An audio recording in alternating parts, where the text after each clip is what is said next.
Mas falando do Flamengo, pra gente passar o assunto, Bruno, 3-0, vence a Taça Guanabara, é um time mais consistente, hoje até girou a equipe, poupando alguns jogadores, só que o Léo entrou depois, né, mas não jogou como titular. Léo Pereira, Cebolinha e também o Ayrton Lucas, o Léo entrou depois porque o Fabrício se machucou, e quem mais? O Cebolinha entrou também. Isso, o Cebolinha entrou no segundo tempo, perfeito. É um time que vai, digamos assim, se acertando, querendo ou não, já é um time com outra cara, muito parecida, ou quase, digamos assim, igual com a do Tite, né, na questão ali de pensar futebol. Sim, é um bom início de temporada do Flamengo. Tá invicto, independente de ganhar a Taça Guanabara, enfim, do resultado de Campeonato Carioca. É um time que vai mostrando uma consistência, é um time que toma pouco gol, sofre muito pouco nos jogos. Aí tá conseguindo fazer gols, hoje fez 3, tem jogadores qualificados na frente, tá sendo desenhada uma maneira bem clara de jogar. Então, é um Flamengo que mostra força, é um Flamengo que deve perder pouco durante a temporada. É importante no lado emocional ganhar os jogos, ganhar um estadual hoje, no atual momento do Flamengo. Um título estadual não tem um grande peso, mas foi uma coisa que você falou até sobre a Taça Guanabara, mas vale para todo estadual, assim. Se você perder, te traz problemas. O próprio Vitor Pereira foi demitido depois da final do estadual, ano passado. Claro que ali também já tinha o Mundial de Clubes, tinha Recopa, Supercopa, que esses torneios também, Recopa, Supercopa, são torneios que eles são mais repercutidos quando você perde do que quando você ganha, né? E o Vitor Pereira nesses torneios aí que valem mais quando você perde do que ganha, acabou caindo, né? Então o Flamengo, claro, se ganhar o estadual, é bom para seguir o ano tranquilo, né? Para não ter, claro que o Tite não vai ser demitido. O Tite tá, acho que numa outra situação, diferente do Vitor Pereira. Se perder o Carioca, não vão mandar o Tite embora. Mas vai ter cornetagem, vai ter contestação. Aí, por exemplo, aí o Gabigol no banco já vira um problema. Por enquanto, não está sendo um problema grande.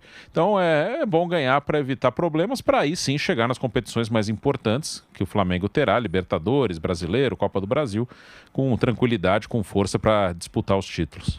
Arrascaeta, Pedro e também Léo Pereira marcaram os gols do Flamengo. Pedro, uma marca impressionante, Bruno. 10 gols em 10 jogos nesta temporada de 2024.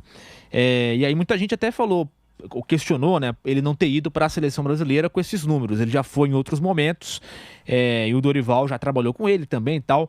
E muita gente questionou essa não ida do Pedro para a seleção brasileira. De fato, é um início de ano muito espetacular do Pedro e acaba também, de uma vez por todas, cada vez mais, com aquela história do Gabigol que você citou. Muita gente falava, mas o Gabigol, o Pedro saiu vaiado de campo dia desses contra o Boa Vista.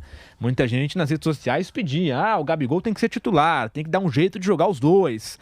Mas o time tá jogando bem assim e o Pedro realmente tá numa fase espetacular. Não tem como sacar o Pedro hoje do time titular. 10 gols em 10 jogos.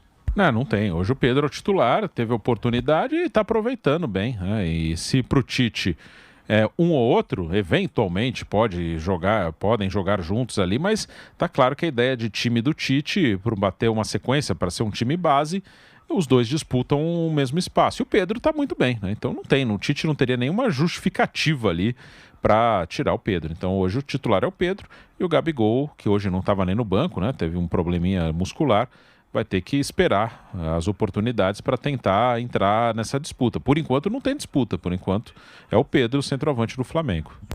E depois do título do Flamengo, o presidente Rodolfo Landim deu uma entrevista, né, e foi perguntado sobre aquela história do Gabigol no Corinthians, se tem chances dele sair e tal, e o presidente foi muito claro e falou, não, nenhuma chance do Gabigol sair, em outras palavras, né, ele não vai sair, vai ficar no Flamengo, tem contrato com o Flamengo, e falou, o torcedor do Flamengo pode ficar tranquilo.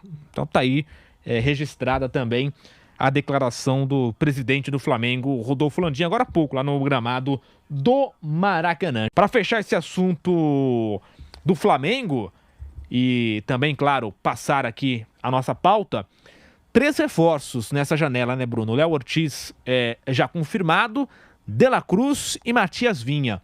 3 reforços de peso, jogadores titulares, né?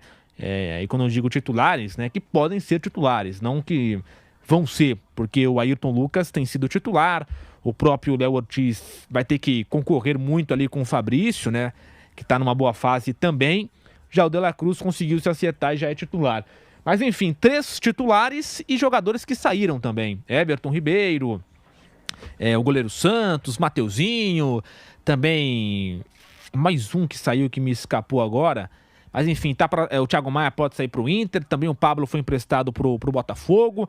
Enfim, é uma lista do Flamengo que mostra uma reformulação nesse elenco rubro-negro, né? 3 reforços que chegaram e jogadores que foram embora.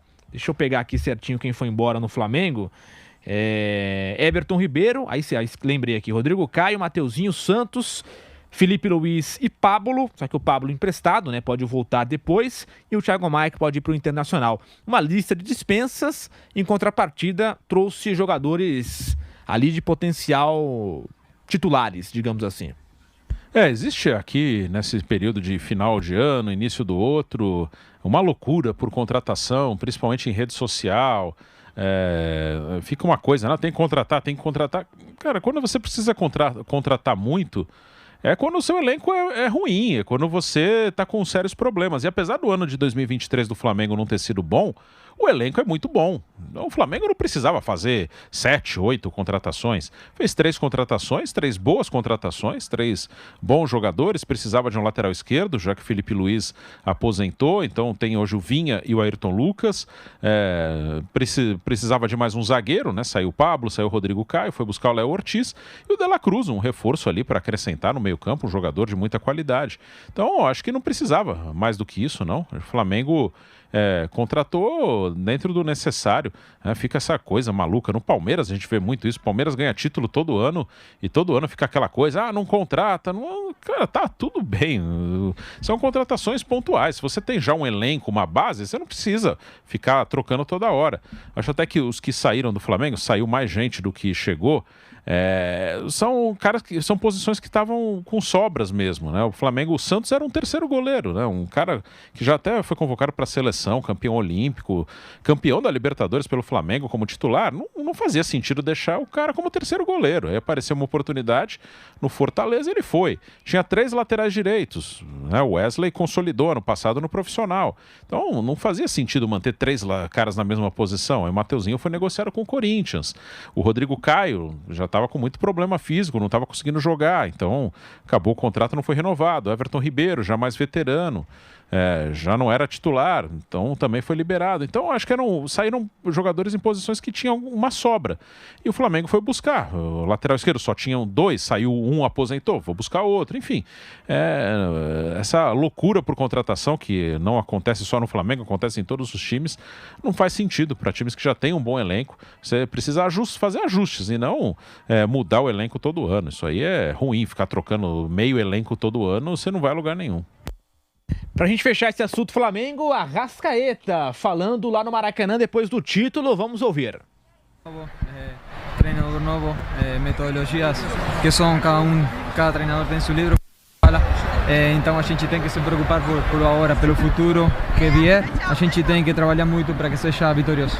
Arrasca, depois de passar um ano em branco, 2023, essa Taça Guanabara, apesar de ser considerado um título de menor expressão aqui na nossa região, ela se torna um pouco mais especial para vocês e para o Flamengo, para os torcedores? Qual é o feeling que você está tendo dessa conquista?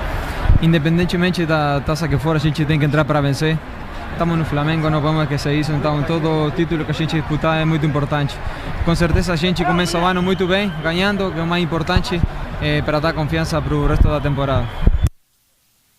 Tá ali a palavra do Arrascaeta na imagem também, nas imagens, né, da Flá TV ao vivo aqui no pós-jogo da Jovem Pan.